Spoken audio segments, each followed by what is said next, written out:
Bonjour ou bonsoir selon votre lieu de résidence et bienvenue à ce webinaire de lancement officiel de la version française du guide de l'AJF à l'intention des gouvernements sur le thème « Améliorer les cadres juridiques relatifs à l'évaluation et à la gestion des impacts environnementaux et sociaux » en ce qui concerne bien entendu le secteur minier. Je suis Suzy Nikiéman, conseillère juridique principale en droit international à l'AJF et j'ai le plaisir de modérer les discussions de ce webinaire organisé par l'AJF en partenariat avec le Secrétariat international francophone pour l'évaluation environnementale, CIFE. Ce webinaire s'inscrit dans une série de webinaires que l'AJF a effectué pour le lancement de ce guide. Nous avons déjà tenu 2 webinaires sur la version anglaise et c'est le tout premier que nous tenons en français pour la version française. Je tiens à signaler que nous avons eu près de 295 personnes qui se sont enregistrées pour ce webinaire, un nombre impressionnant, mais qui montre l'importance et l'intérêt du sujet. Nous espérons que vous serez tout aussi nombreux à rester tout au long de cette discussion. Suivant.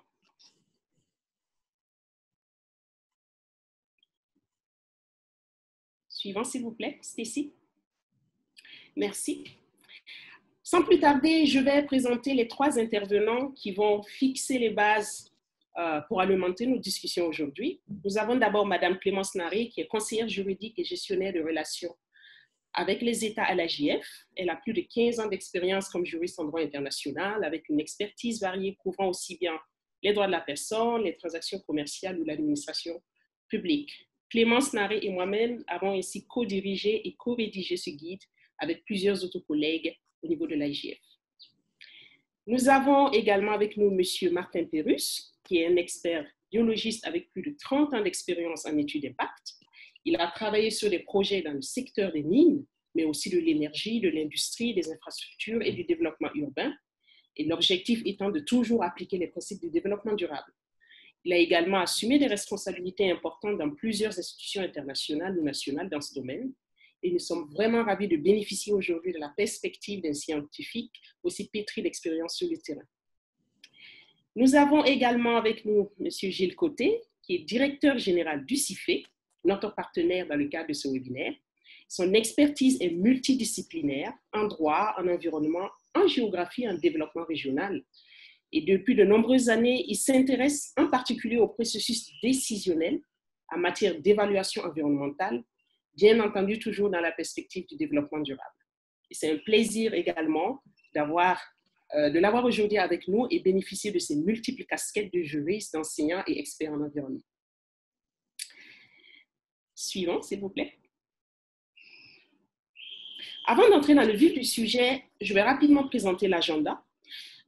Suite à une brève présentation du processus qui a conduit à élaborer ce guide, je passerai la parole à ma collègue Clémence pour présenter les points essentiels du document. Puis nous aurons la perspective de 2 praticiens, que sont M. Pérusse et M. Côté. À ce propos, suivant,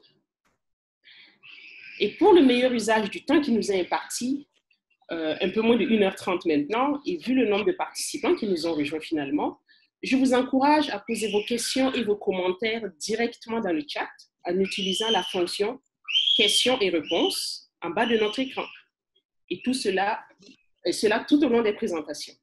Merci de ne pas utiliser la fonction converser, mais plutôt la fonction questions et réponses, Q&A. Et n'hésitez pas à indiquer à qui vous adressez vos questions s'il y a lieu. Next, please.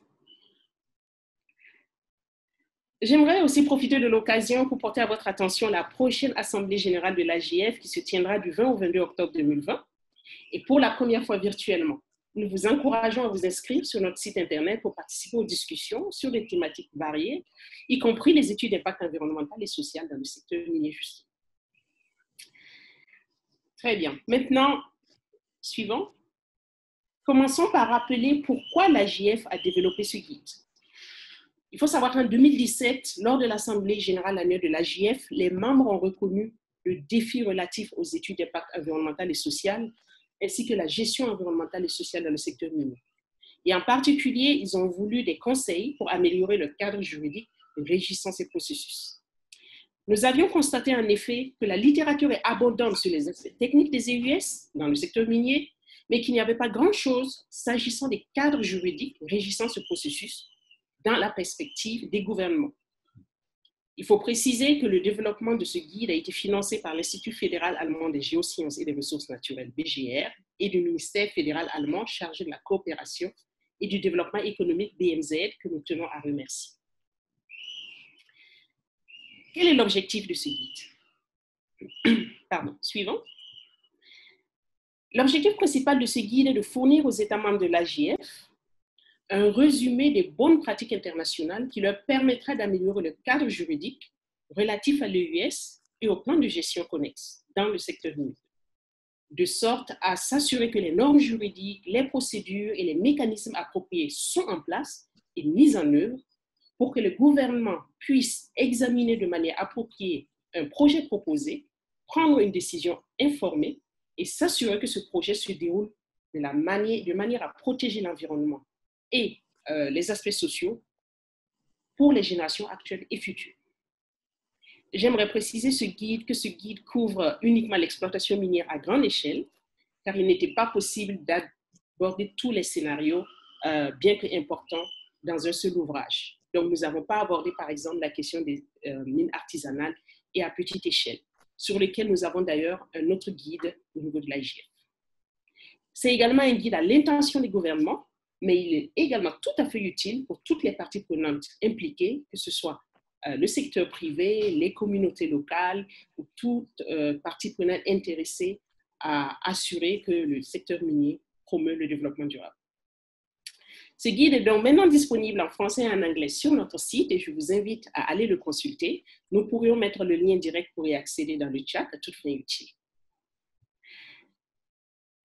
Suivant. Une autre question est de savoir comment nous avons procédé à l'élaboration de ce guide. Et il est important de noter que nous avons conduit plusieurs consultations, y compris une consultation en ligne qui s'est tenue d'octobre 2019 à novembre 2019.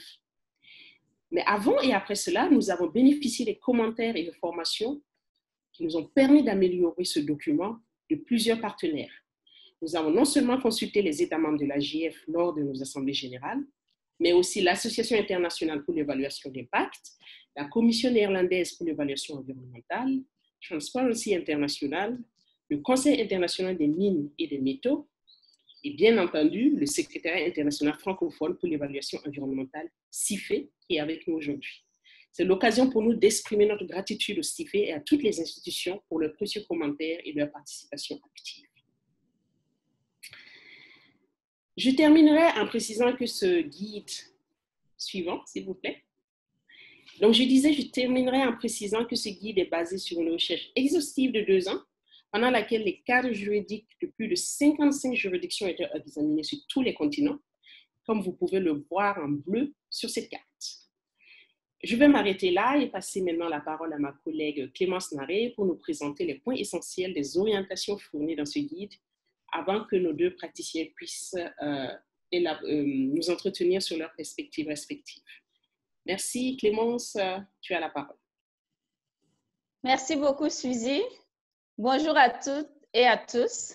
À la suite de Suzy, je vais donc vous présenter plus en détail la structure et une partie des principales recommandations de ce guide. Donc, comme l'a mentionné Suzy, le guide est le résultat d'une recherche approfondie de plus de 2 ans, de consultations avec diverses parties prenantes, donc elle l'a mentionné avec le CIFE qui est parmi nous aujourd'hui, et avec les parties prenantes du secteur privé et des organisations internationales sur les meilleures pratiques en matière de cadre juridique sur l'EES. Donc, le résultat de ces 2 ans de recherche est donc ce document riche et complet dont nous espérons que certains d'entre vous ont eu la chance de lire avant ce webinaire. Donc, pour ceux qui l'ont déjà lu, vous conviendrez sans doute avec moi qu'il est presque impossible de vous présenter toutes les bonnes pratiques et les recommandations contenues dans ce guide en si peu de temps. Toutefois, je vais me concentrer sur les aspects fondamentaux de ce guide qui vous permettra plus tard d'exploiter le guide. Donc, commençons par la structure. Next, please. Prochaine slide. Alors, le guide a été développé en tenant compte de son audience principale, qui sont les gouvernements. Donc, bien évidemment, dans la pratique, nous savons tous que les EIS au niveau projet sont conduites par les promoteurs miniers, mais l'État détient le rôle central de son encadrement. Donc, nous avons donc couvert un large éventail de questions et de défis liés au rôle de l'État dans le cadre de l'encadrement de l'évaluation et de la gestion des impacts environnementaux et sociaux, donc dans le secteur minier, bien sûr, qui nous intéresse aujourd'hui.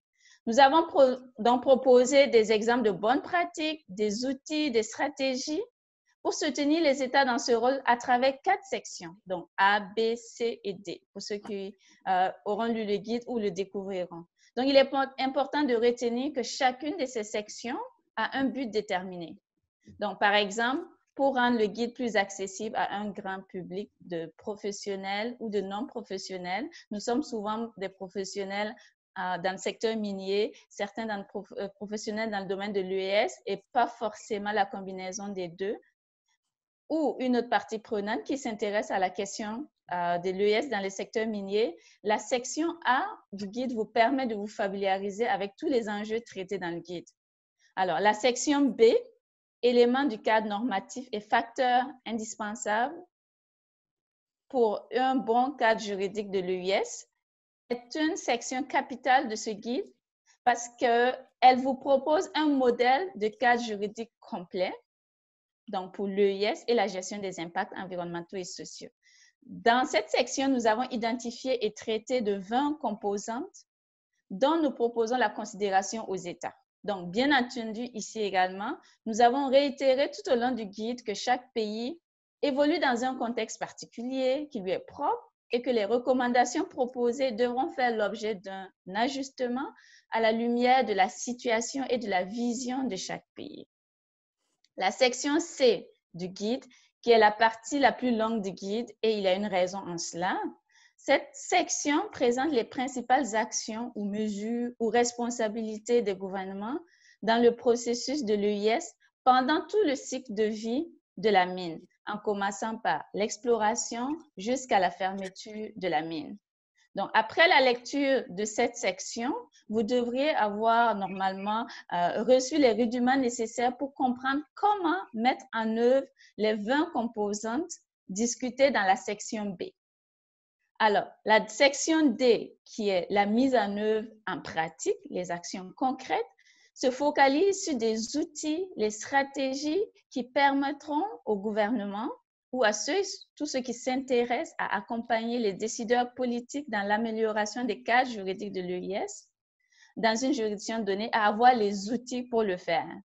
Donc, nous avons, par exemple, dans cette section, proposé une espèce de matrice d'évaluation ou une liste de vérification pour chaque chapitre traité de ce guide. Et nous ne nous sommes pas arrêtés là, les annexes. Alors, les annexes de ce guide regorgent d'informations utiles. Elles fournissent, par exemple, des définitions de concepts clés supplémentaires, une liste de lectures et de discussions sur des enjeux essentiels qui ne pouvaient pas être développés davantage dans l'espace restreint de ce guide. Par exemple, les questions de genre sont développées davantage au niveau de cette section. La question de changement climatique, bien que traitées dans le guide, sont développées davantage dans cette section. Les nouvelles technologies, ainsi de suite. Donc, d'autres caractéristiques intéressantes du guide comprennent des études de cas, de situations de UES, de procédures mises en place dans des États, des cas de jurisprudence discutés en raison de litiges survenus sur les questions de UES, de protection environnementale et sociale entre un promoteur minier et l'État, les exemples de dispositions juridiques pour vous donner des exemples à considérer lors de la rédaction de vos instruments juridiques concernant l'UES. Alors, dans la prochaine slide, la slide suivante, nous nous concentrons sur les principales recommandations d'un cadre juridique complet. Donc, comme mentionné plus haut, nous avons identifié 20 composantes d'un cadre juridique complet que nous avons regroupées en 10 thèmes. Donc, nous avons commencé par l'engagement en faveur du développement durable, par exemple. Un engagement dans le sens qu'un cadre juridique doit traduire une vision du développement durable en exigeance juridique. en précisant par exemple les protections environnementales, économiques, sociales dont aspire l'État pour ces communautés. Cela pourrait par exemple impliquer d'avoir une vision claire sur les situations dans lesquelles l'exploitation minière peut avoir lieu ou ne pourrait pas avoir lieu. Par exemple, la conduite d'une évaluation environnementale et stratégique pourrait justement aider à définir ces aspirations. Donc, je pense que nos collègues du CIFE vont s'appesantir sur la question de l'évaluation environnementale, stratégique et sociale dans le secteur minier. Alors, nous avons également identifié un aspect essentiel d'un bon cadre juridique, alors, qui permettrait non seulement d'assurer une bonne gestion de l'administration de l'EIS et des aspects importants du secteur minier, mais aussi encourager l'attractivité du secteur pour les investisseurs. Donc, l'aspect administratif est très important. Et par coordination, donc vous voyez coordination et cohérence, par coordination, nous estimons qu'un bon cadre juridique doit assurer qu'il y ait des interactions harmonieuses et une cohérence entre les différentes lois qui régissent le processus de l'EIS. Nous savons que dans beaucoup de pays, surtout les pays de tradition civiliste, nous avons un code minier, nous avons un code de l'environnement. Souvent, il y a des contradictions ou des incohérences au niveau des textes juridiques. Donc, il est très important qu'il y ait un alignement entre ces différentes normes de droit. Mais il faut également une coordination, une bonne coopération entre les organismes gouvernementaux. Donc, les autorités responsables ainsi que leur rôle respectif au niveau de l'examen, de la prise de décision et le processus de suivi doivent être clairement identifiés dans un bon cadre juridique. Donc, je pense que M. Côté va nous en parler un peu plus. Alors, un bon cadre juridique, donc le troisième aspect que vous voyez sur cette slide, cette diapositive, un bon cadre juridique doit également couvrir l'ensemble des phases d'un projet minier. Donc, s'assurer que les exigences sociales et environnementales sont définies et encadrées non seulement pendant la phase de l'exploration, la phase de développement minier, la phase d'exploitation et la phase de fermeture de la mine et de transition post-minière. Donc, comme nous le savons tous, les différentes phases d'un projet minier et les différentes activités, types d'exploitation minière ont des répercussions environnementales et sociales différentes. Donc, il est très important qu'il n'y ait pas de gap, qu'il n'y ait pas de lacune, de faille dans la prise en compte de l'évaluation et de la gestion de ces impacts tout au long du cycle de vie de la mine. Donc, nous savons également que pour l'exploitation minière qui peut durer une durée plus importante de temps, il est très important que des mécanismes de suivi soient mis en œuvre. Nous avons par exemple également établi que pour les exploitations minières à grande échelle, il est très important qu'une procédure d'EIS ait un suivi et un examen du rapport d'études d'impact environnemental et social non biaisé conditionne l'octroi du permis. Donc, vous voyez ici que nous avons identifié et discuté des questions de la participation du public, les consultations et la transparence. Donc, l'importance d'un engagement et d'une consultation significative, y compris avec les populations autochtones dans certaines juridictions, est réitérée dans ce guide. Donc, nous soulignons également l'importance de promouvoir cet engagement significatif tout au long du processus d'EIS, mais surtout au début du cycle de vie de la mine. Donc, dans certaines situations, nous avons relevé qu'un renforcement des capacités des communautés est nécessaire pour assurer une participation effective de ces dernières. Donc, un cadre juridique complet exige bien sûr que la transparence et l'accès à ces informations sur les aspects environnementaux et sociaux des opérations minières soient connus des populations pour une participation effective. Donc, nous avons parlé de la transparence au niveau juridique, donc l'accès aux différentes lois, aux normes qui encadrent le secteur minier, mais aussi les EIS, l'accès à la transparence procédurale, comment l'examen des dossiers et aussi la revue de l'étude d'impact se fait, le suivi, tout ce qui concerne la transparence financière, par exemple, les fonds de réhabilitation et ainsi de suite, soit mis à la connaissance des populations. Alors, nous avons parlé des mécanismes de réclamation. Donc, un bon cadre juridique doit bien sûr prévoir un mécanisme de plainte pour que la communauté puisse partager ses préoccupations, mais aussi un mécanisme de réponse à ces plaintes-là. Donc, les exigences au niveau de l'EES, si nous passons à la prochaine slide suivante. Alors, nous pouvons encore continuer. Vous verrez que la présentation vous sera partagée. Vous verrez qu'il y a des détails supplémentaires sur ces différentes composantes. Suivant.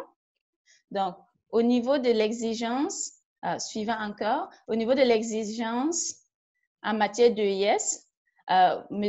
Pérus va nous parler de cela également.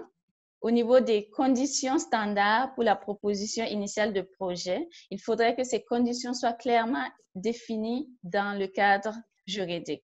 Par exemple, les procédures d'examen préalable ou tri préliminaire sont nécessaires pour déterminer quand une activité minière nécessitera une EIS et un processus d'examen. Donc, les critères doivent être prévus dans le cadre juridique.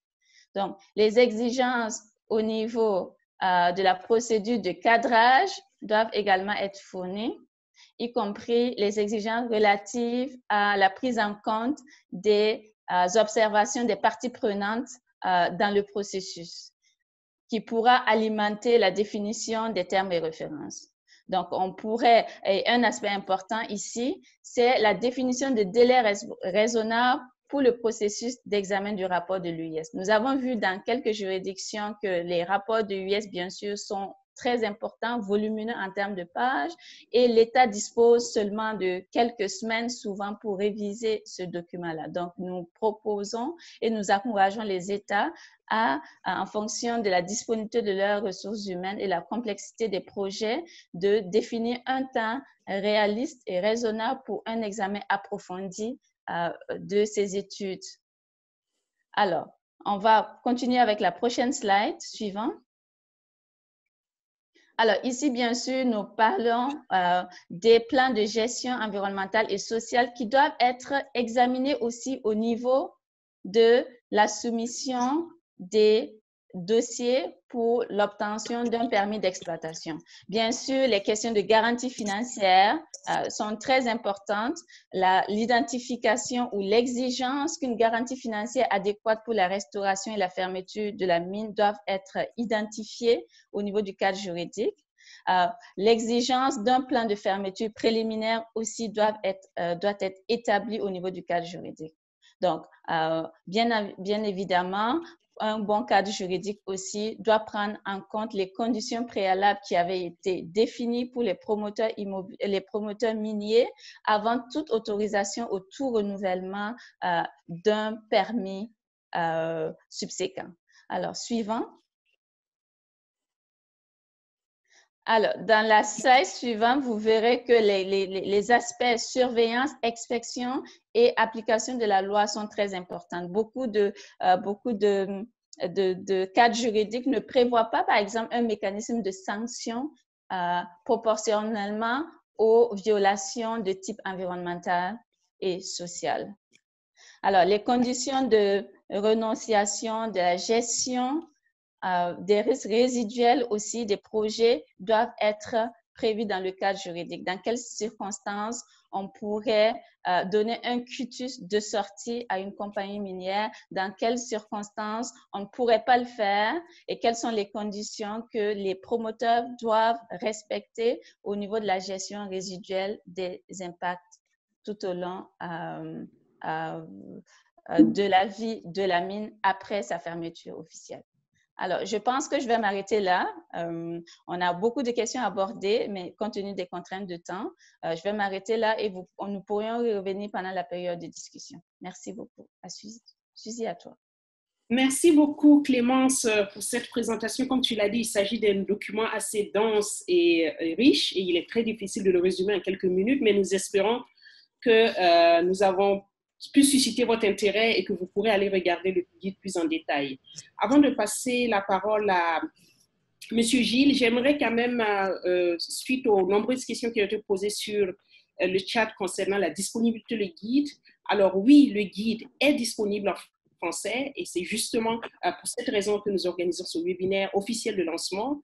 Il est disponible sur le site internet de l'AGF et j'ai posté le lien à la fois sur le chat et sur la fonction questions et réponses. Donc, vous pouvez déjà y accéder dès maintenant.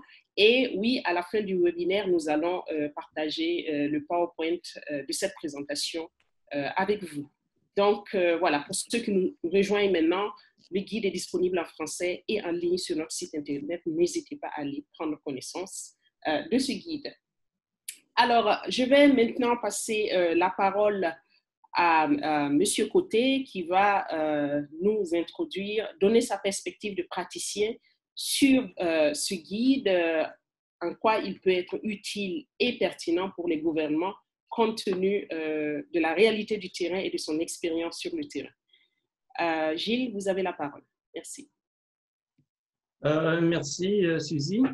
D'entrée de jeu, je voudrais souligner la décision de l'IGF de solliciter l'avis des experts francophones et remercie son directeur, Craig Radford, ainsi que Clémence Naré, responsable de la sensibilisation et conseillère juridique à l'IGF, pour avoir sollicité le CIFE pour identifier parmi les membres de son réseau des personnes aptes à contribuer à ce projet important, soit l'élaboration du guide.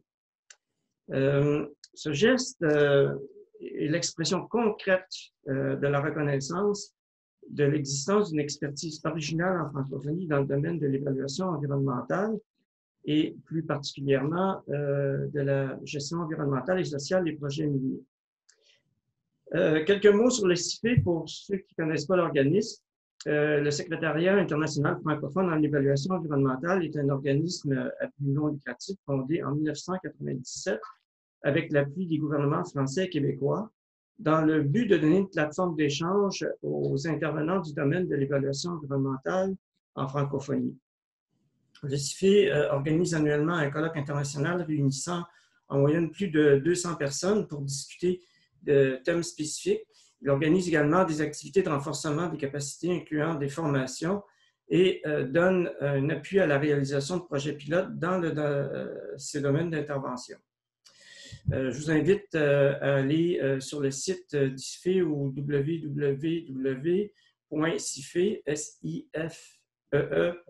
pour en savoir davantage sur les activités du CIFE.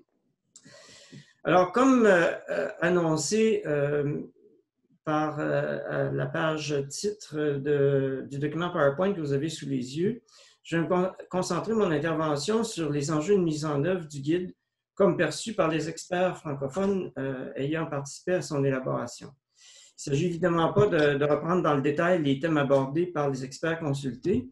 Il faudrait en fait y consacrer la journée, mais de souligner quelques faits saillants tirés des commentaires reçus. Allons-y pour passer. Attendez un petit peu. Voilà.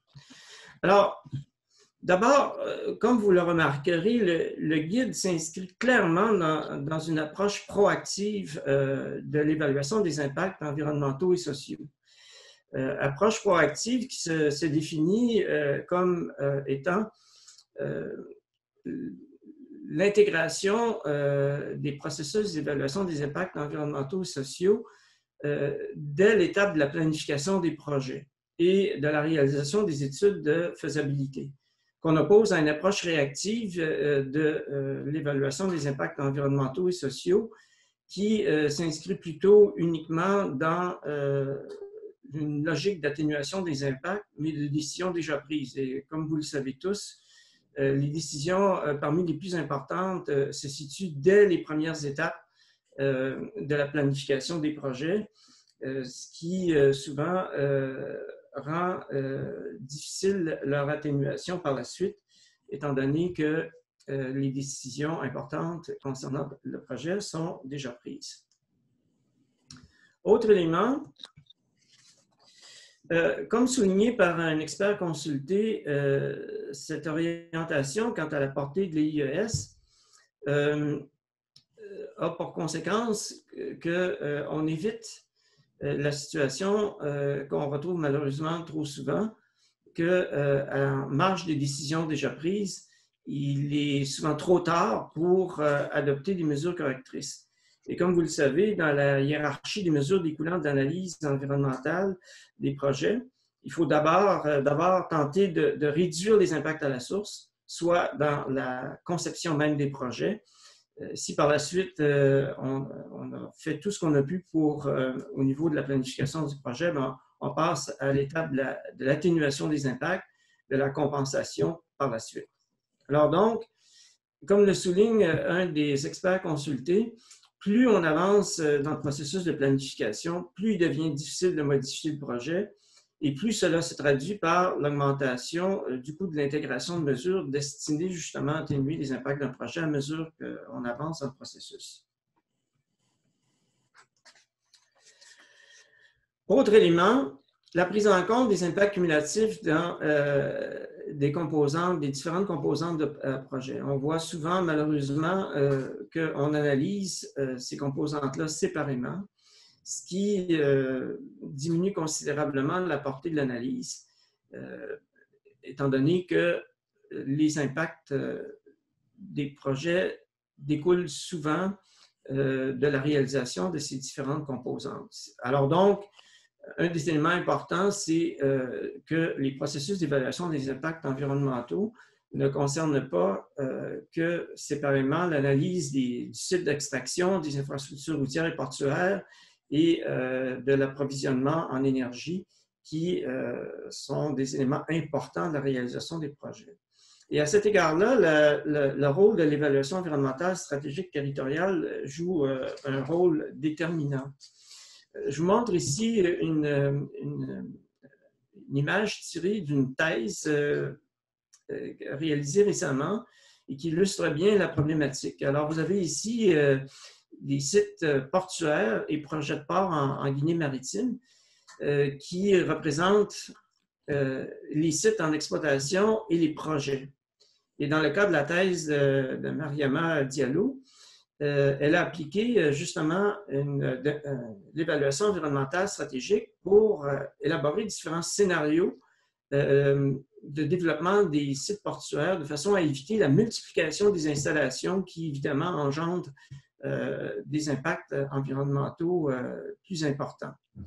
La même problématique, d'ailleurs, existe au Québec où chaque entreprise réalise ses propres infrastructures, notamment ses infrastructures portuaires, si bien que vous allez avoir près une de l'autre deux installations qui, si elles avaient été réfléchies au départ, auraient pu servir à deux entreprises plutôt que aux entreprises prises individuellement. D'ailleurs, ce qui est intéressant de constater, il en sera probablement question à l'Assemblée générale de l'IGF, au-delà des dispositions contenues dans les lois et règlements des États concernant l'évaluation environnementale stratégique, on voit de plus en plus d'initiatives spontanées d'acteurs, promoteurs, planificateurs territoriaux, agences responsables de développement sectoriel, coordonner leurs actions justement pour faire en sorte que les différents projets sur un territoire donné soient l'objet d'une planification territoriale. Et c'est là que l'évaluation environnementale stratégique peut jouer un rôle important. Par ailleurs, il ne faudra pas oublier les défis que comporte la mise en place de processus d'évaluation des impacts sur l'environnement sur les administrations publiques. Parce que, comme vous le savez bien, ce que comporte la mise en œuvre du guide et l'harmonisation des intérêts parfois divergents entre agences et ministères publics à caractère économique, autorités locales et régionales responsables du développement territorial et agences et ministères responsables de l'environnement. Et bon, je pense que dans bien des cas, la mise en œuvre du guide implique carrément un changement de culture au sein des administrations publiques, où évidemment chacun est un peu jaloux de ses prérogatives et hésite à se lancer dans des exercices de concertation où ils auraient l'impression de perdre justement leurs prérogatives par rapport à leur domaine de responsabilité. Alors donc, je pense qu'il est important de souligner ce défi-là parce que c'est un défi qui n'est pas rien et qui a souvent été à l'origine du retard dans la mise en œuvre justement des processus d'évaluation environnementale stratégique prévus dans les lois et règlements des États. Autre élément, mais qui recoupe un peu ce dont j'ai discuté tout à l'heure, c'est l'importance de réaliser un état des lieux complet, ce qu'on appelle le pre-mining conditions. Et un des experts consultés a attiré notre attention sur l'importance des informations recueillies sur l'environnement biophysique et humain dès cette étape-là de la réalisation de l'état des lieux. Et état des lieux qui joue un rôle essentiel dans l'identification des enjeux des projets à différentes phases de leur réalisation, incluant celle de la fermeture. Alors donc, voyez-vous l'importance dès les premières étapes de la planification d'un projet, de prendre un grand soin à la réalisation de ces étapes-là, incluant à la phase de planification initiale où on réalise l'état des lieux, tant en ce qui concerne l'environnement biophysique que l'environnement humain.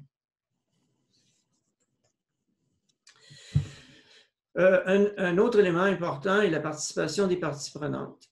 De plus en plus, les processus d'évaluation des impacts sur l'environnement des États prévoit la participation des parties prenantes à l'étape du cadrage de l'étude en vue d'identifier les enjeux à partir des préoccupations exprimées. Il a été d'ailleurs souvent reproché au processus d'évaluation environnementale de prévoir la participation des parties prenantes qu'une fois l'étude d'impact réalisée. De plus en plus, on voit donc des exigences quant à la participation des parties prenantes, mais à l'étape du cadrage, de manière à ce que les enjeux découlant des préoccupations qu'ils expriment soient analysés dans le cadre de l'étude d'impact.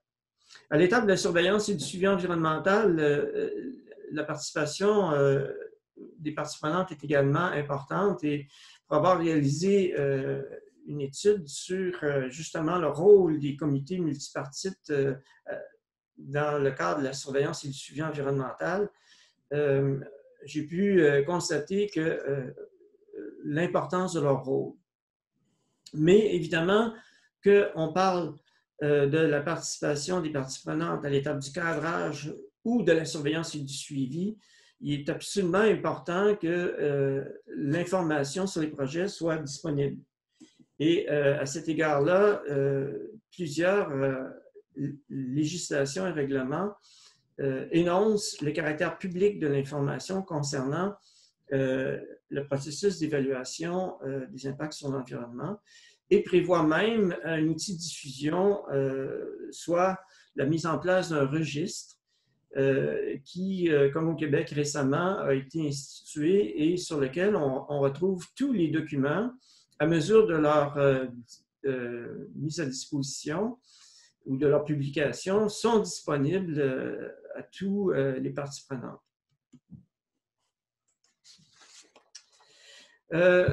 Je ne saurais passer sous silence un phénomène qui existe déjà depuis plusieurs années, que sont les ententes sur les répercussions et les avantages, en français qu'on désigne avec l'acronyme ERA ou en anglais Impact and Benefit Agreements. Alors, c'est un phénomène qui s'est développé au cours des années et qui consiste en des ententes, qui prennent la forme d'ententes entre les initiateurs de projets et les communautés ou différents groupes d'intérêt. Ce que pose comme problème la réalisation de ces ententes-là, qui sont réalisées en marge des processus formels d'évaluation environnementale, c'est évidemment la cohérence des mesures adoptées en vertu de l'un et de l'autre des dispositifs. Et bon, évidemment, il ne s'agit pas de rejeter comment je peux dire, de contester l'existence de ce phénomène-là. C'est un phénomène qui est là pour rester, mais il m'apparaît extrêmement important et comme plusieurs experts, d'harmoniser en fait, afin d'en améliorer la cohérence, ces deux dispositifs-là, parce qu'on risque, et ça s'est observé dans plusieurs cas, de voir des empiètements sur la responsabilité des États.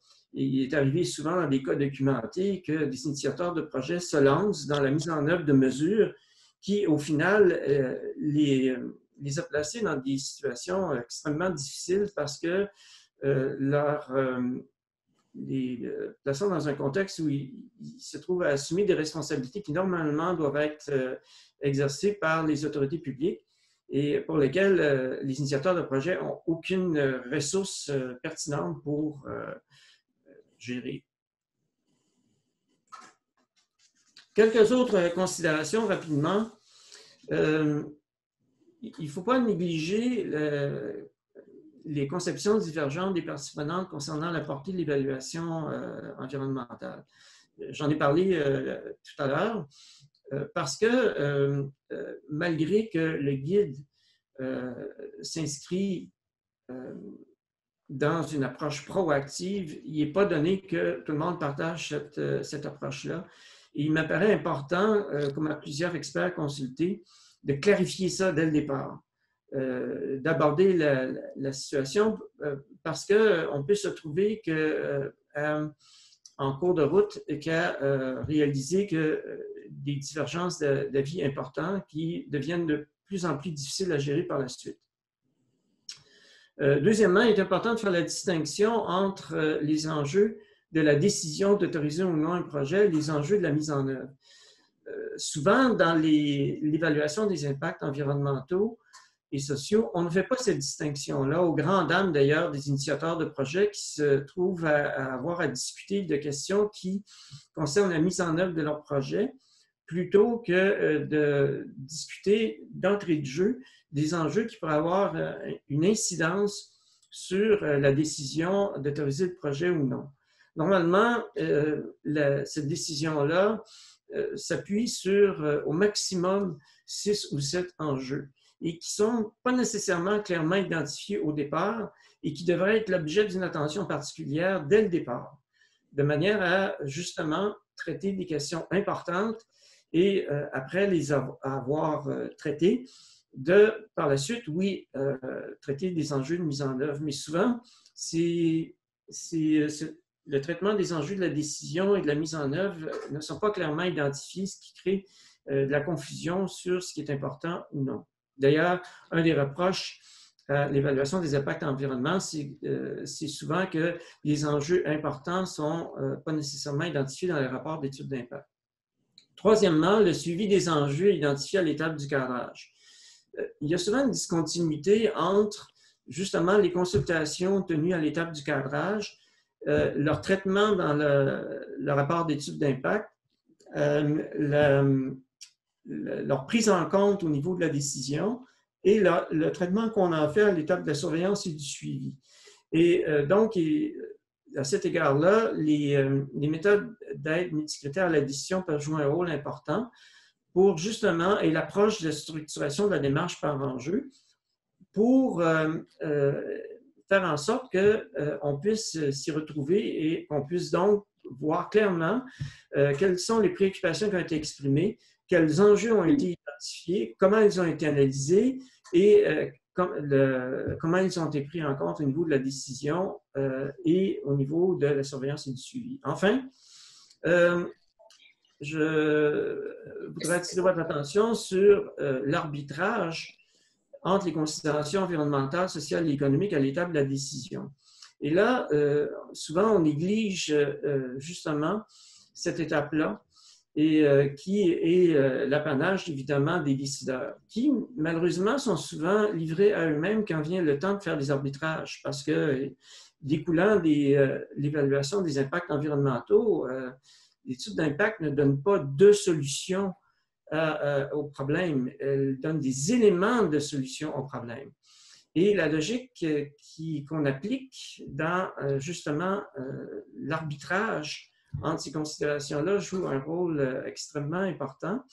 Et cette logique-là a des incidences, évidemment, sur les méthodes d'analyse des impacts utilisés. Je n'ai pas le temps d'élaborer là-dessus tellement, mais il en demeure pas moins que les méthodes actuelles, ou la principale méthode utilisée, qui est l'évaluation de l'importance de l'impact par composante de l'environnement, a à cet égard-là des lacunes importantes, notamment parce qu'elle ne prévoit pas de dispositif d'agrégation des résultats. Ce qui fait qu'au final, on se retrouve avec plein de données, mais qui sont extrêmement difficiles à gérer du fait qu'elles s'appuient sur une approche qualitative par composante de l'environnement qui rend extrêmement difficile après ça de comparer les variantes d'un même projet et qui fait en sorte qu'au final, le décideur se trouve en fait plus ou moins dépourvu, comme d'ailleurs les parties prenantes qui souvent mettent de côté les résultats de l'étude d'impact pour finalement aller chercher leur propre information parce que, étant dans l'impossibilité, à partir des milliers de pages que souvent comportent les études d'impact, de tirer des conclusions sur les enjeux qui ont été soulevés au départ. Mais ça, c'est une autre discussion qui pourra être abordée dans un autre contexte. Mais néanmoins, je souhaite tirer votre attention sur cet élément-là qui est, à mon avis, extrêmement important. Alors, ceci étant dit, je m'arrête là. Merci de votre attention et le cas échéant, ça me fera plaisir de répondre à vos questions, soit dans le cadre du webinaire ou que vous pourrez m'adresser directement au CIFE. Alors, merci beaucoup. Merci beaucoup, Gilles, pour cette présentation et pour avoir mis en lumière plusieurs aspects importants auxquels les États doivent faire attention dans la gestion, dans l'élaboration de leur cadre. J'attire l'attention sur le fait qu'on a déjà reçu plusieurs questions très intéressantes sur le chat. Donc, j'invite Clémence et Gilles à commencer déjà à regarder certaines de ces questions. Nous avons déjà commencé à apporter certaines réponses lorsqu'il s'agit de partager juste des informations, mais nous allons ouvrir la session de questions-réponses après la présentation de M. Pérus, que j'invite maintenant à nous faire part de sa perspective sur le guide et en tant que praticien sur le terrain. Martine, vous avez la parole. Merci.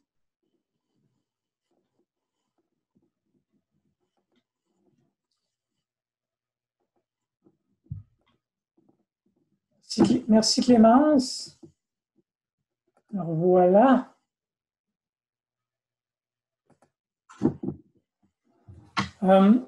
D'abord, je voudrais remercier l'IGF, l'ISD et le CIFE pour leur invitation à participer à l'élaboration du guide et à ce webinaire, et tout particulièrement Clémence Naré, Gilles Côté et Suzine Kiema.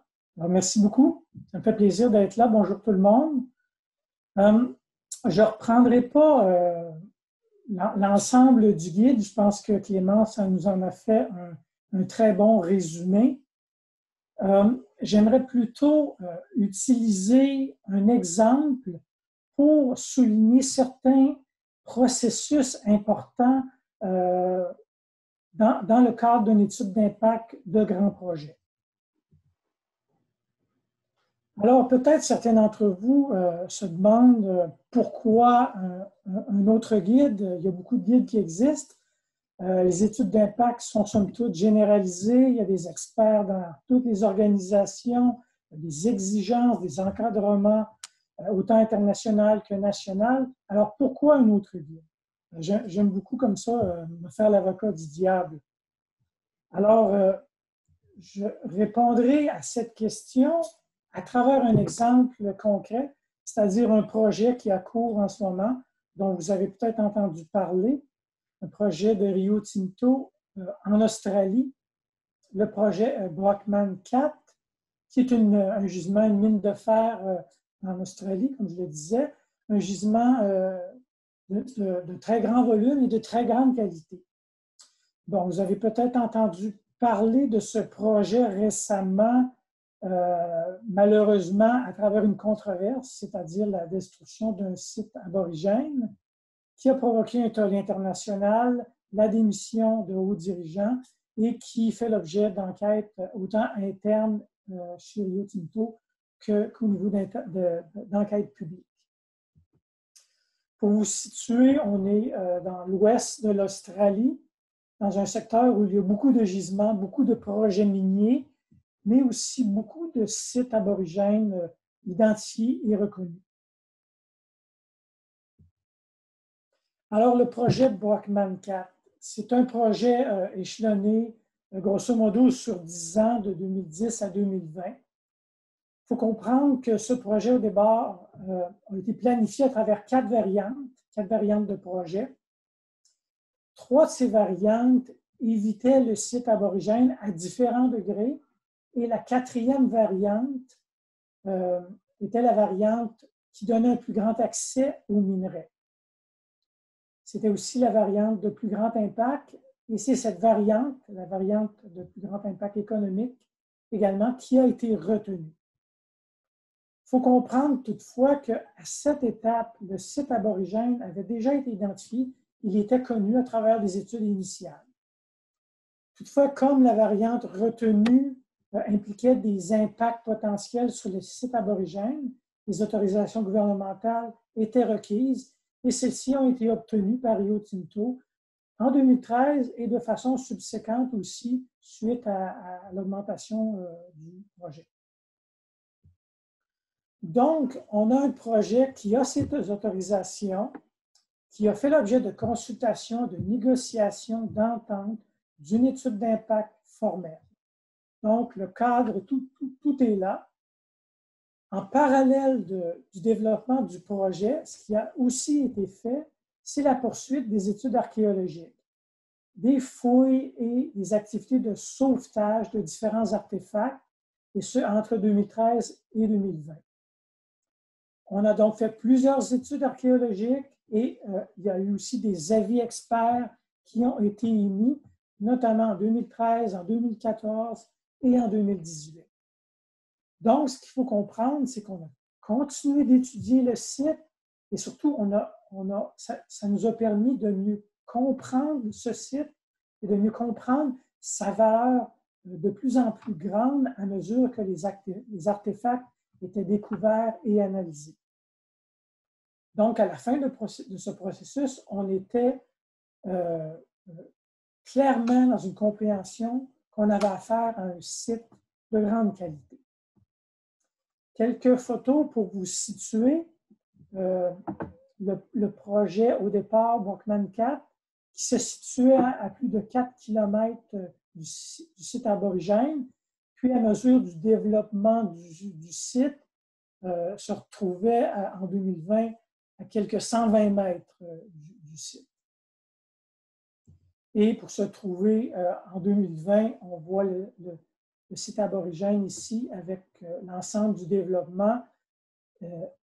Cette photo nous présente le site là, juste avant le sautage du gisement minier en mai 2020. Donc, voilà pour quelques informations sur ce projet. Si je vous présente ce projet, ce n'est pas pour en faire une analyse très poussée ou une enquête, ce n'est pas mon propos.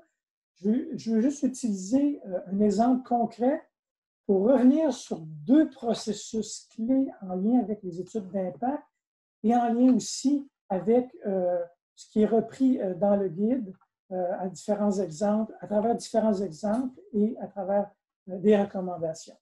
Ces 2 processus vraiment cruciaux qui ont notamment été repris également par Gilles sont liés à la phase initiale, à l'analyse des variantes et aussi, dans un deuxième temps, à la prise en compte des connaissances tout au long du cycle de vie du projet. Si on regarde l'analyse de variantes, on ne le dira jamais assez, c'est une étape où on a un choix déterminant à faire, déterminant notamment, Gilles, tu l'as bien souligné, parce qu'à partir du moment où on a choisi notre variante de projet, il est très difficile, sinon impossible, de revenir en arrière à mesure que le projet se développe, que l'économique, que le financier, que le technique a été développé, il est quasi impossible de revenir en arrière. Un des problèmes de cette analyse très importante est que très souvent, cette analyse de variante, elle est faite en interne et souvent très peu accessible au grand public. Également, cette analyse est beaucoup basée sur une justification techno-économique. Je ne remets pas en cause l'importance des aspects technico-économiques qui sont la base de l'existence même du projet. Je pense que nous comprenons bien ça. Cependant, trop souvent, cela se fait au détriment d'autres enjeux, qu'ils soient sociaux ou environnementaux, qui trop souvent, à cette étape, sont minimisés. Malheureusement, ce qu'il faut comprendre à cette étape-là, c'est que le choix de la variante qu'on fait devient la base de l'étude d'impact, devient la base de tout ce qui va suivre, les analyses, les consultations, de l'évaluation. Tout ça va être fait sur la base de cette variante retenue et à mesure qu'on fait l'étude d'impact, on va devoir vivre avec ces impacts, avec les risques qu'on va identifier et on va devoir essayer, autant que faire se peut, d'atténuer ces impacts qu'on aura identifiés. Malheureusement, atténuer des impacts, ce ne sera jamais comme de les éviter lorsqu'on fait l'analyse des variantes. Il n'y aura jamais de meilleur impact qu'un impact évité. Cette figure qui est tirée du guide, on ne passera pas à travers toutes les fenêtres, inquiétez-vous pas. C'est uniquement pour vous montrer tout ce qui est important après l'analyse ici, qu'on fait des variantes et du choix qu'on fait. Il y a toute une kyrielle d'étapes qui suivent, qui nous permettent de passer à travers l'étude d'impact. Donc, toutes ces étapes, il faut comprendre, toutes ces étapes dépendent de la variante qui a été retenue initialement. Donc, cette variante est vraiment très importante pour la suite des choses, pour tout ce qui va être fait, que ce soit en interne dans le cadre de l'évaluation, mais aussi avec les différentes parties prenantes. Tout se fait sur la base d'une seule variante retenue. Un autre processus important, parce qu'un projet, ce n'est pas statique, c'est le cycle de vie. Un projet, ça évolue de son point de départ en prospection, en évaluation, à travers la planification, la construction, l'exploitation, jusqu'à sa fermeture. Un projet, c'est vivant avec de nombreuses étapes. Et ce cycle de vie-là s'exprime à travers la complexité et la durée. Développer un projet, c'est complexe, c'est long, ça prend du temps. Ça se fait à travers différentes études techniques. Mais il y a aussi en parallèle une autre complexité, c'est celle des études, parce qu'il faut comprendre le milieu d'insertion du projet.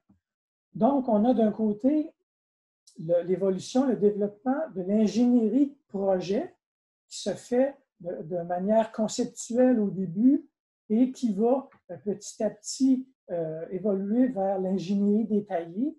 Donc, il y a une série d'études techniques qui se font, mais il faut comprendre qu'il y a la même chose du côté social et environnemental. Il y a une série d'études qui vont être faites et qui vont nous permettre de petit à petit de mieux comprendre le milieu dans lequel le projet veut s'insérer. Donc, on a là deux processus qui évoluent en parallèle et qui devraient être complémentaires. Trop souvent, ce qu'on voit cependant, c'est une tendance où ces deux processus évoluent, oui, mais évoluent de manière séparée. On développe le projet d'un côté, on développe la compréhension du milieu d'insertion d'un autre côté, mais trop souvent, ces deux processus s'ignorent et vont même quelquefois jusqu'à s'opposer. Il y a donc là un défi d'intégration entre les aspects techniques, environnementaux et sociaux, parce qu'il ne faut jamais oublier, et les parties prenantes sont là pour nous le rappeler, un projet, ce n'est pas que technique.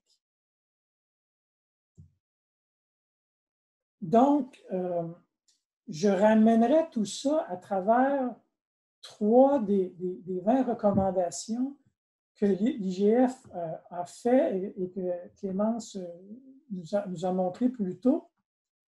La première de ces recommandations, c'est que la planification de projet doit être intégrée à l'étude d'impact. On l'a vu, une variante qu'on retient détermine la suite des choses. C'est vraiment très important, c'est le nerf de la guerre. Et cette variante qu'on retient comme étant la meilleure variante ne peut pas être économique. Elle doit aussi être environnementale et sociale. Cette meilleure variante doit aussi refléter le milieu d'insertion. Et c'est pour ça qu'on a besoin de contre-pouvoirs. Il ne faut pas se leurrer, les aspects économiques ont un poids très grand. C'est normal, c'est la raison d'être initiale du projet. On ne peut pas faire un projet qui ne soit pas économique.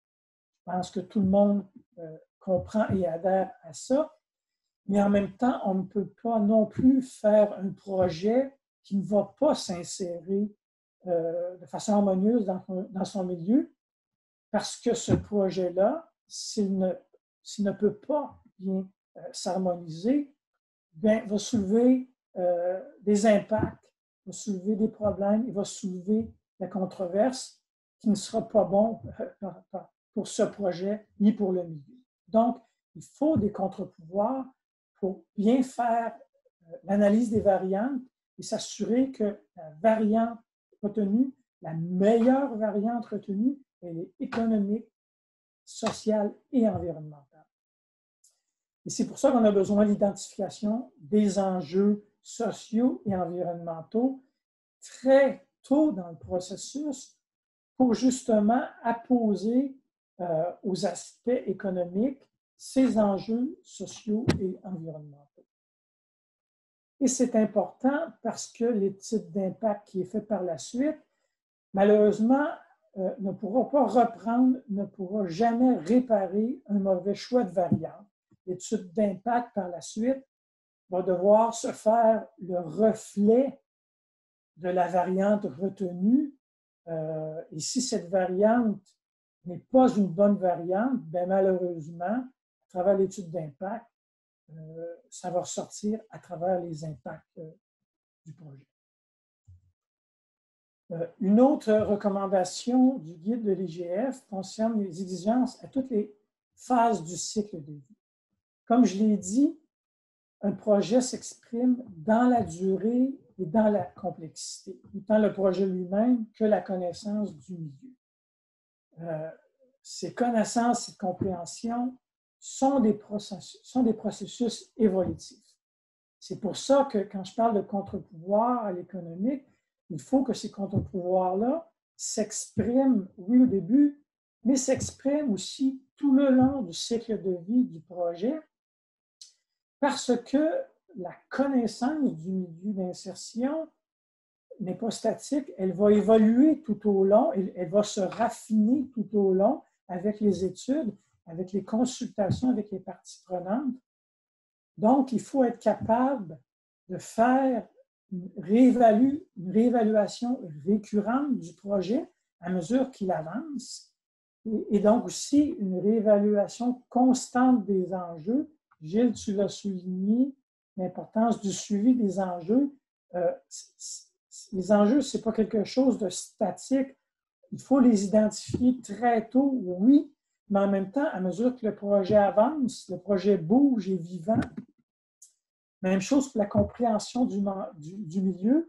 Il faut donc que cette connaissance des enjeux, qui est en même d'influencer le projet, il faut qu'elle aussi évolue et soit réévaluée constamment pour pouvoir revenir et influencer le projet pour l'améliorer. Je termine avec une dernière recommandation de l'IGF vis-à-vis du développement durable. On entend beaucoup parler du développement durable. C'est un élément qui est souvent beaucoup souligné et c'est tant mieux. Mais le développement durable doit être plus qu'un slogan et doit être plus qu'un discours corporatif. Et ça, c'est vraiment important. Il faut que le développement durable soit associé par l'industrie à leur paradigme aux côtés de l'économie de marché. Trop souvent, le développement durable est un discours corporatif, pas assez ancré dans les opérations. Le développement durable doit pouvoir se concrétiser dans les projets et non pas qu'en termes corporatifs, mais aussi dans les projets sur le terrain. Donc, ça veut dire dans les processus décisionnels des projets, dans les structures, dans les pouvoirs. Il faut que le développement durable ait donc un poids réel et un poids décisionnel dans les projets directement. Ça, je pense que c'est une des clés pour que les projets soient des succès. Alors, je finis avec ma question du début. Si vous vous demandiez encore si le guide de l'IGF est pertinent, mais je pense que compte tenu de la complexité des projets, la complexité des milieux, des défis, des attentes, on l'a vu avec l'exemple de Rio Tinto, je pense que nous sommes tous en train de constater qu'il y a encore beaucoup de défis. Et donc, oui, absolument, je crois que ce guide est le bienvenu et je vous remercie. Merci beaucoup, Martin, pour cette présentation basée sur un projet concret et nous sommes ravis de la réponse apportée à la fin à la question que tu avais posée au début sur la pertinence du guide. Nous voilà rassurés et nous espérons que les participants aussi ont été convaincus. Merci vraiment pour vos présentations. Je voudrais ouvrir maintenant la session de Q&A. Je note qu'il nous reste en principe 20 minutes à peu près pour discuter. On pourrait éventuellement étendre de 5 à 10 minutes si besoin, mais nous avons reçu beaucoup de questions très intéressantes. Je m'excuse par avance si jamais nous n'avons pas le temps de rentrer dans les détails et de répondre à toutes les questions. Mais je propose de procéder comme suit. Donc, nous allons commencer par les questions qui ont été posées par écrit. J'aimerais d'abord Clémence rassemble les questions qui portent sur des clarifications concernant le contenu du guide, des questions concernant le fait si des aspects ont été abordés ou pas, quelle peut être leur utilité, et éventuellement, je pourrais compléter. Et après, je demanderai à Martine et à Gilles de répondre à certaines questions qui leur ont été spécialement adressées, où je pourrais leur proposer de répondre à certaines questions si besoin. Donc, essayons donc d'être le plus efficace possible pour prendre en compte le maximum de questions, mais désolé vraiment d'avance si nous n'arrivons pas à répondre à toutes vos questions. C'est peut-être le lieu pour nous de réfléchir à un second webinaire pour compléter celui-là si besoin. Voilà, merci pour votre intérêt. Clémence, est-ce que tu voudrais répondre à certaines questions? Je sais qu'il y a eu des questions sur, par exemple, est-ce qu'on a abordé les aspects concernant la responsabilité des entreprises et le rôle des communautés locales, par exemple? D'autres questions sur la valeur ajoutée de ce guide, etc. Mais je te laisse ramasser les questions de la manière la plus appropriée et je pourrais attirer ton attention sur certaines questions spécifiques si besoin. Merci beaucoup. Merci beaucoup, Suzy. Avant de répondre aux questions concernant les aspects abordés dans le guide, j'aimerais brièvement parler des prochaines étapes. Donc, pour certains d'entre vous qui sont familiers avec le travail de l'AJF, lorsque nous développons un guide à l'attention des gouvernements, nous passons à une deuxième phase qui est l'accompagnement des États à la mise en œuvre de ce guide. Donc, nous le ferons à travers plusieurs activités. Nous devrions bien sûr nous ajuster en raison de la situation actuelle avec la COVID-19. Mais je peux déjà vous dire qu'il y a un certain nombre d'activités qui sont prévues. Nous aurons une consultation sur Goxi. Pour ceux qui connaissent Goxi, c'est une plateforme créée à l'initiative de la Banque mondiale et du PNUD et qui regroupe la communauté des experts, des parties prenantes qui interviennent dans le domaine minier. Donc, nous allons continuer les discussions sur les aspects juridiques et techniques des EIS dans la plateforme Goxi. On vous enverra une invitation, mais la date prévue est autour des 3 premières semaines du mois de novembre. Alors, nous allons développer une plateforme qui va contenir un cours en ligne qui considérera à la mise en application pratique de ce guide-là. Et ce cours sera ouvert à tous les pays membres de l'AJF et nous pourrions l'ouvrir à certains pays qui ne sont pas membres, mais qui s'intéresseraient à ces questions-là. Nous pouvons aussi accompagner les États à travers des activités de renforcement de capacités spécifiques et une assistance technique. Donc, tous les pays membres de l'AJF peuvent se rapprocher du secrétariat pour faire la demande pour un accompagnement pour la mise en œuvre de ce guide. Alors, merci. Je t'en prie. Alors, la prochaine, comme je l'ai dit, c'est vraiment un des services de présenter ce guide en 10 minutes parce qu'il aborde tellement d'aspects. Pour ceux qui ont eu connaissance du guide, vous verrez qu'il y a beaucoup de graphiques, beaucoup de figures. Nous avons eu une question concernant la responsabilité des compagnies minières. Donc, la section C de ce guide qui couvre le chapitre 5 à 8, en fait, fait le lien entre les responsabilités des compagnies minières avec la responsabilité équivalente ou correspondante du gouvernement. Donc, vous verrez, par exemple, dans ce slide, dans cette présentation, ce diapositive, et vous retrouvez ces types de figures, en fait, où nous avons une section responsabilité du promoteur, responsabilité gouvernementale.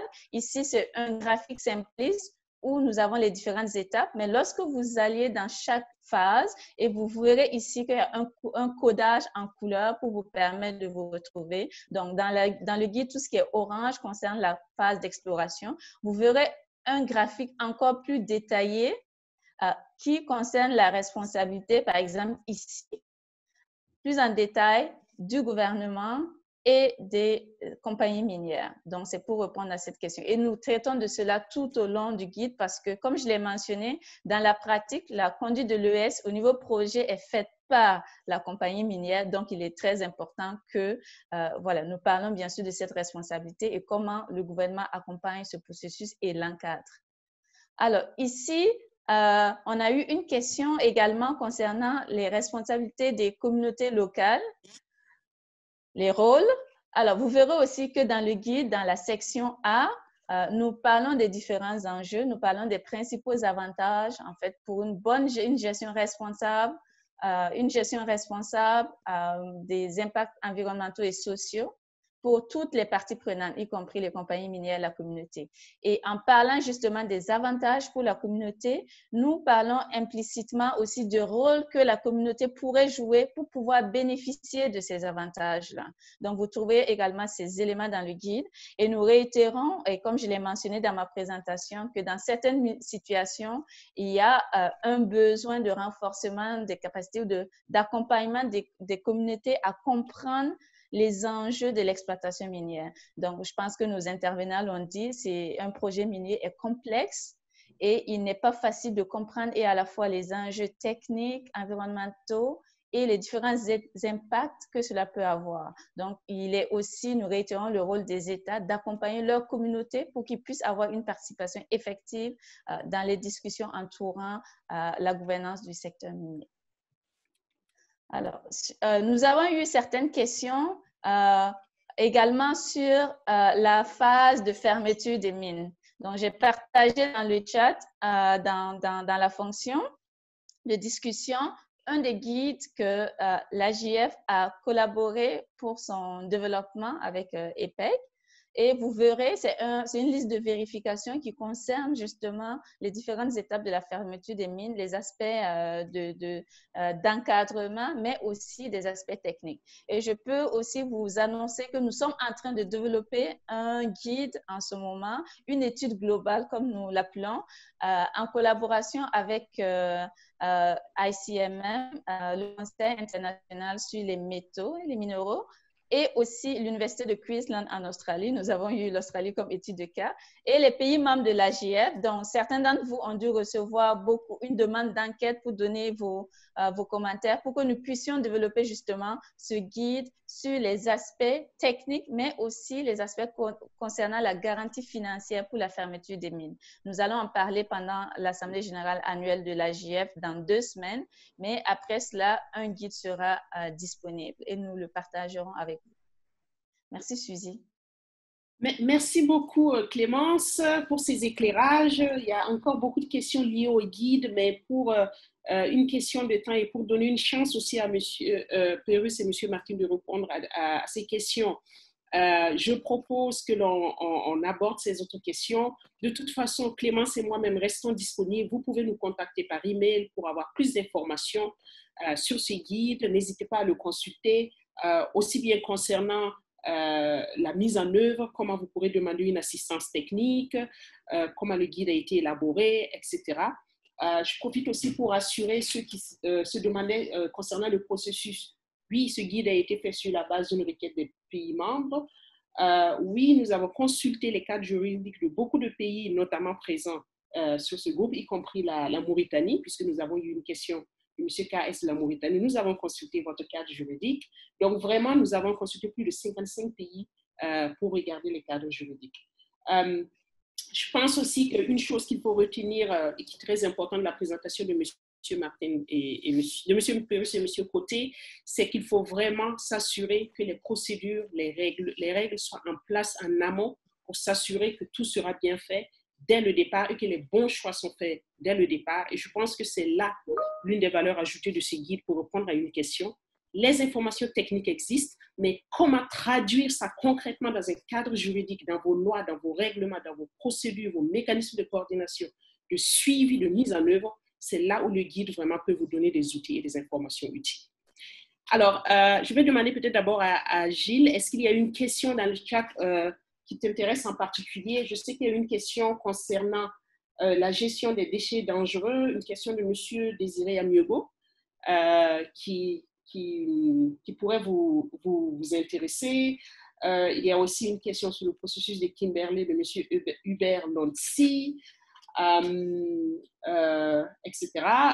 Il y a beaucoup de questions, mais peut-être je voulais choisir une question, vu le temps qui nous reste malheureusement, à laquelle vous voulez répondre. Gilles?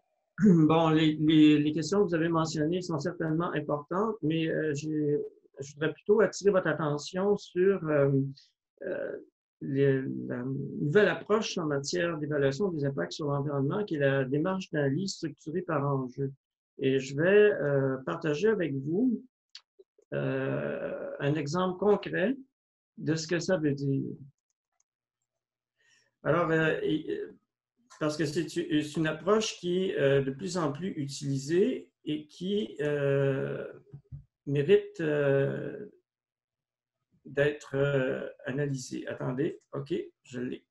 Bon, alors ça, c'est l'exemple de l'application d'une évaluation environnementale stratégique à l'élaboration d'un plan d'affectation du territoire public.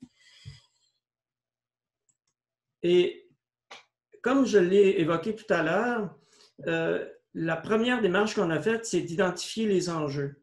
Et étant donné que le plan d'affectation du territoire se situe en territoire autochtone, l'objectif de la démarche était de prendre en compte les valeurs autochtones. Alors, la première chose qu'on a faite, ça a été de réaliser des consultations auprès des différentes communautés impliquées en vue d'identifier un certain nombre d'enjeux. Maintenant, qu'est-ce que c'est un enjeu? En français, quand on regarde dans le petit Robert, un enjeu, se définit comme étant ce qu'on peut gagner ou perdre dans une entreprise. Et c'est exactement la fonction de l'évaluation des impacts sur l'environnement, c'est bien de, en évaluant les conséquences environnementales et sociales d'un projet, d'identifier ces enjeux-là. Mais au départ, on identifie des enjeux en faisant le lien entre les préoccupations qui sont exprimées et le projet lui-même. Alors, dans le cas qui nous intéresse, pour faire vite, on va identifier des enjeux autochtones relatifs à l'utilisation du territoire, à partir desquels on a identifié des scénarios d'action et une grille d'analyse multicritères. Les scénarios sont ici. Comme c'est toujours le cas en évaluation environnementale stratégique, il y a le scénario 1 qui est le statu quo, et 3 autres scénarios qui mettaient l'emphase soit sur des valeurs communautaires, des valeurs économiques ou une combinaison des deux. Et voici la grille d'analyse qui a servi à comparer les différents scénarios. Alors, comme vous pourrez le constater dans la colonne de gauche, il y a les thématiques qui ont été abordées dans le cadre de la consultation et les enjeux qu'on a formulés à partir de ces préoccupations-là. Maintenant, une fois qu'on a identifié un enjeu, encore faut-il l'analyser. Alors, si je prends l'exemple que vous avez sous les yeux, la préservation de la santé territoriale biophysique, la manière qu'on s'y est pris pour analyser cet enjeu-là, c'est par l'analyse de la perturbation des écosystèmes forestiers.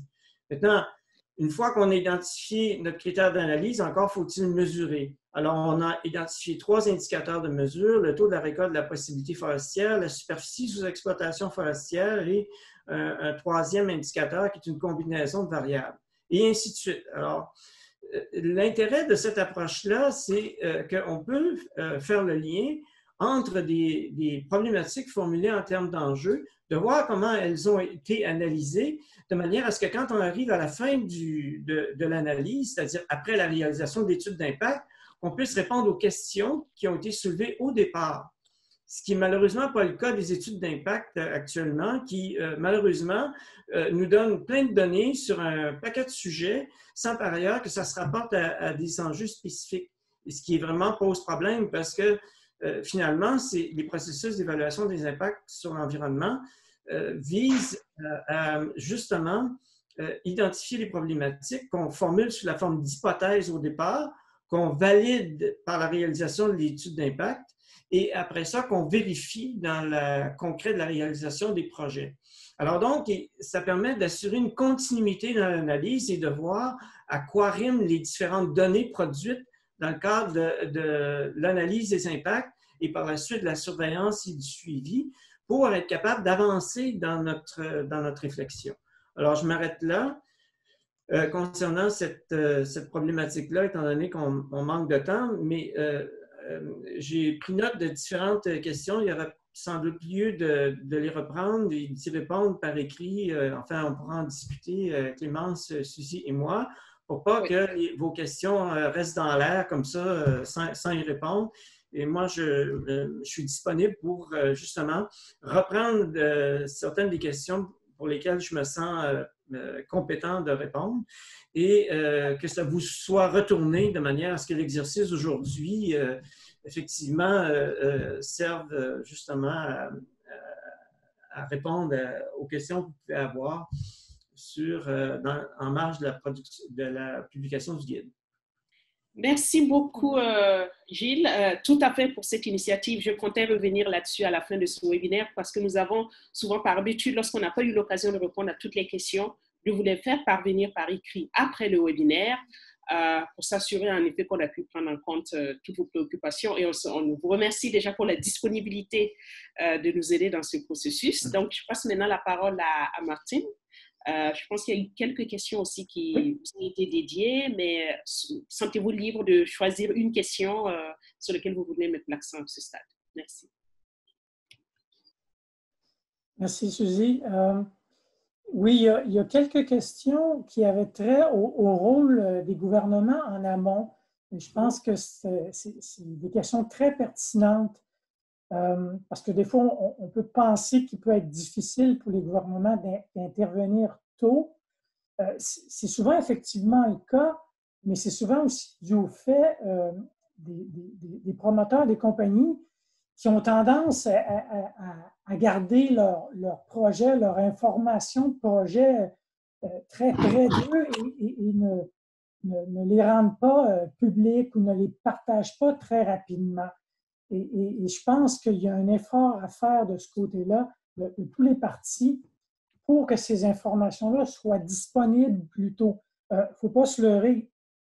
Les promoteurs ont très tôt beaucoup d'informations disponibles. Ce n'est pas qu'ils n'en ont pas, ils en ont beaucoup. Souvent, le problème, c'est qu'ils n'ont pas fait tous les choix encore et ils veulent se garder les différentes options ouvertes. Et donc, c'est pour ça souvent qu'ils ne veulent pas aller public trop vite, de peur d'être obligés publiquement de changer d'avis. Donc, ils tiennent leur jeu près d'eux. Mais je pense que très souvent, ça peut être une erreur parce que je crois que les promoteurs de projets auraient avantage à s'ouvrir, à discuter plutôt avec les gouvernements pour avoir des parties externes qui les aident à juger de ce que pourrait être un bon projet, une bonne orientation. Donc, j'encourage les différents pays, les différents gouvernements à insister auprès des promoteurs, à se faire insistant pour ouvrir les discussions très tôt avec les promoteurs pour partager les différentes options de projet, pas pour décider à la place du promoteur. Je pense qu'il est important qu'il y ait un climat de confiance. C'est peut-être un des points d'achoppement au départ. Il est important d'établir un climat de confiance entre le promoteur et les gouvernements pour que les différentes options de projet puissent être regardées ouvertement pour que les gouvernements, il ne faut pas se leurrer, les gouvernements détiennent énormément d'expertise à l'interne d'un point de vue technique, social et environnemental. Donc, qu'ils puissent influencer d'une certaine façon le promoteur en lui faisant part d'éléments, en lui disant « Oh, telle orientation, nous tenons à vous aviser très tôt que cette orientation, par exemple, pourrait être problématique. » Je pense que le promoteur a intérêt à savoir ça très tôt et de même que le gouvernement a intérêt à savoir très tôt quelles orientations, quelles directions le promoteur veut prendre. Donc, il y a un jeu d'échange possible comme ça entre le promoteur et les gouvernements sur les différentes options possibles qui, à mon avis, s'il est fait plus tôt, va être vraiment très bon pour tout le monde, va permettre aux promoteurs soit de mieux choisir quelle variante, quelle orientation donner à son projet, ou de mieux comprendre les problèmes, les enjeux auxquels il s'expose s'il prend telle ou telle direction. Je pense je pense que ça ne sera jamais un problème de discuter le plus tôt. Les informations sont là. Souvent, le problème, je le répète, c'est que les informations, elles sont préliminaires, fragmentaires, et un promoteur, souvent, ça fait 30 ans que je travaille avec des promoteurs, les promoteurs ont horreur d'ouvrir leur jeu. Ils ont peur, d'ouvrir leur jeu pour se mettre à risque parce qu'ils n'auront pas toutes les réponses à ce moment-ci. Mais en même temps, c'est parfait au début de ne pas avoir toutes les réponses parce que ça permet de garder en jeu les différentes options et de les sous-peser pour éventuellement faire le meilleur choix. Donc, moi, j'encourage vraiment les pays, les gouvernements à mettre de la pression sur les promoteurs pour qu'ils ouvrent très tôt leur projet. Et s'ils ne veulent pas le faire publiquement, ce que je pourrais comprendre très tôt, mais qu'ils le fassent en comité fermé avec des officiels, parce que le but, c'est de prendre ces discussions qui sont souvent internes dans les compagnies et d'amener un point de vue externe à la compagnie avec les experts gouvernementaux pour aider à mieux sous-peser les différentes options. L'erreur que les promoteurs font souvent, c'est de trop rester à l'interne, de rester entre eux. Mais évidemment, si on ne fait que demander à un collègue sur le projet ce qu'il pense de son projet, ben, il y a bien des chances qu'il soit d'accord avec nous. On reste entre collègues. Il faut amener du sang extérieur, c'est toujours le bienvenu.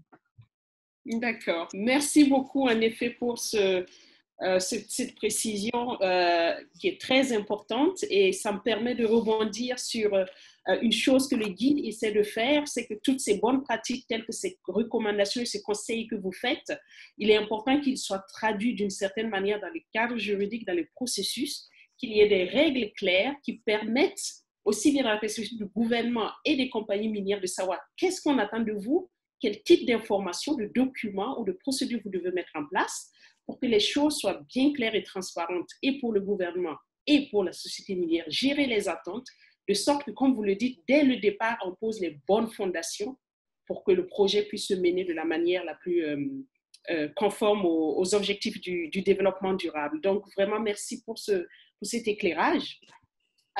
Nous sommes déjà un peu au-delà du temps imparti.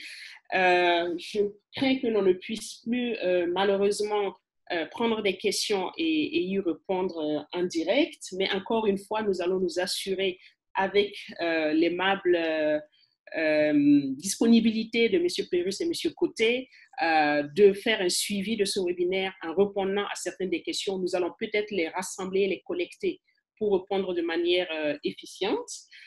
Encore une fois, comme au début, nous allons partager avec vous en tout cas notre PowerPoint et peut-être celui des présentateurs avec leur aimable autorisation, et nous allons bien sûr vous communiquer encore la version du guide qui est disponible également en ligne. Nous avons partagé le lien, n'hésitez pas à y aller pour prendre connaissance. Peut-être une dernière chose aussi, vous rappelez qu'à l'AGM de l'IGF qui va se tenir du 20 au 22, n'hésitez pas à vous inscrire parce qu'il y aura une session sur les études d'impact environnemental et social où des pays vont partager leur expérience, notamment canadienne et irlandaise, et puis péruvienne et la Guinée également, qui vont partager leur expérience dans ce domaine. Et donc, nous vous invitons à y participer. Alors, cela dit, je pense que je ne vais pas avoir la prétention de résumer cette riche discussion maintenant, mais je pense que nous avons compris pourquoi ce guide a été élaboré, quelle valeur ajoutée il peut apporter aux gouvernements qui veulent améliorer le cadre juridique. Et à ce niveau, sachez que ce guide fournit aussi des étapes clés pour entamer un processus de révision et d'amélioration de votre cadre juridique s'il y a des problèmes ou des lacunes à ce niveau.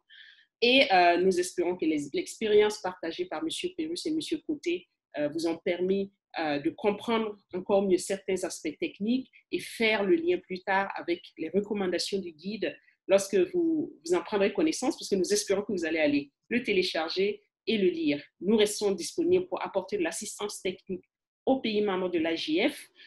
Nous vous tiendrons informés des prochaines étapes et des nouveautés qui viendront par rapport à ce guide. Donc, merci beaucoup pour votre participation. Nous avons près de 120 participants qui sont encore avec nous. Donc, vraiment, merci. On a été honorés de votre intérêt. On espère que ce webinaire vous a été utile ou au moins vous a donné envie d'en savoir plus sur ce guide. Et nous restons bien sûr disponibles pour toute question et clarification. Merci à tous pour votre participation. Nous allons mettre fin maintenant au webinaire. Nous vous souhaitons à tous une bonne journée ou une bonne soirée, dépendant de où vous êtes. Et merci encore infiniment à M. Pérus, à Mme Naré et à M. Côté pour leur excellente présentation et pour leur disponibilité. Merci.